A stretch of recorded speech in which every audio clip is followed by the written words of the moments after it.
This demonstration we look at implementing role-based administration. This consists of me having a look at security roles. Security roles are the what we can do. Then we have security scopes where we can do that set of permissions against. And then finally what we have is we have the admin users, and the admin users are the who. So who can do the task. And by combining all three of those components together, that will give a user an overall permission to what they can do within System Center Configuration Manager. If we start with security roles, we have 15 built-in default security roles. These 15 built-in security roles, depending on what we click on, will depend on what we can do. So for example, if we're a remote tools operator, we can look after clients remotely.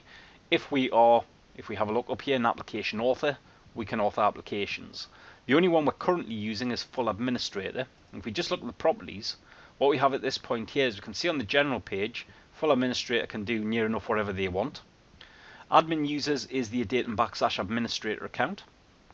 If we look at permissions, this is what actually our administrator can do. And if we just expand one of these up, we can see that with this being a default role, we can't modify this. But there's nothing to stop us creating our own role. So if I select OK at this point here, to create a role, you would expect right-click New Role. However, what we do is we find one that sort of does what we want it to do, say Remote Tools Operator, then we can right-click and we can copy. Once we copy that role, we can then change the permissions. We also have security scopes, and security scopes, the whole purpose of a security scope is it allows me to specify what we're going to consider to be securable objects. So that could be a collection, it could be an application. So let's create a security scope to actually do a task. So we'll right click, come to create security scope. One of the things we'll have to do here is we're going to have to give this a name. Name I'm going to give this is desktop administration. This description is the scope for desktop related objects. Now that we've done that, we'll just select OK. And what we've now done is we've now created our scope. And we'll just create another one. So we'll create another one at this point here, and we're going to create this one for server administration. Call this one server administration. Description is scope for server objects, and we'll select OK. Once we've actually created these scopes, the next thing we need to do is assign securable objects to these security scopes. So what I'm going to do is I'm just going to come into software library to start with, and within software library we'll just come to our application management and we'll just come to applications. Within here what we should see is we should be able to see at this point here we have XML Notepad 2007. We're just going to right click, and what we're going to do at this point here is we're just going to come down, we're going to set security scopes. So what we want to do with XML Notepad 2007 is we want to associate this with server administration. So we'll turn on tick box server administration, we'll just remove default. Now we've done that, we'll just select OK. What we'll also do as well is we'll just come to packages. And what we want to do is we just want to modify the configuration manager client package. So we'll right click. Again, what we'll do is we'll just come down to set security scopes.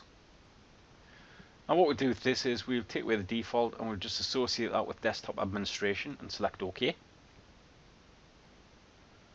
The next thing we're going to do is we're going to add an admin user. So what we're going to do at this point here is we're just going to come back to administration. Within administration we're going to come back to security, and within security what we're going to do is we're just going to come to our admin users. And now what we'll do is we'll just right click and we'll add a user or a group.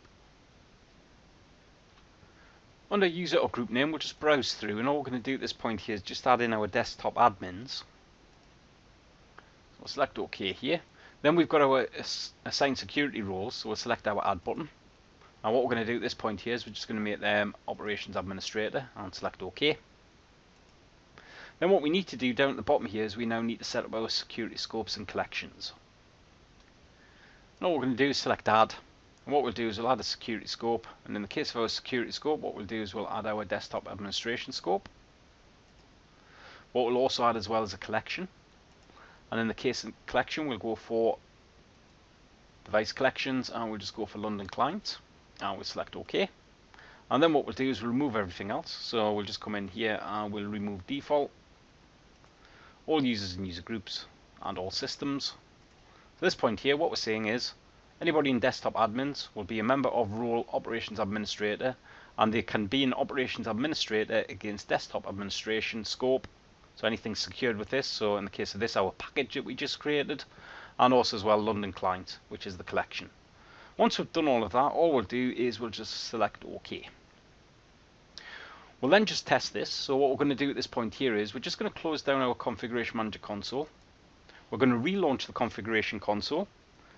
So what we're doing at this point here is holding down the Shift key, right clicking, and what we're going to do is we're going to run this as a different user. And the user we're going to log in as at this point here is a user called Laura. So we'll log in as Laura, we'll put in Laura's password. Click OK, that'll launch up the Config Manager console. Now we'll just verify Laura's permissions. So if we come down here, one of the things we know is if we go to the software library, if we go to application management, one of the things we had in applications here was the XML notepad. Can't see that anymore. If we come to packages, what we should be able to see is we should be able to see the client package, which we can't see the USMT. And if we just have a look at our assets and compliance and come to our device collections, the only thing we can see is London clients. So that proves the permissions work. And that's the end of this demonstration. Thank you.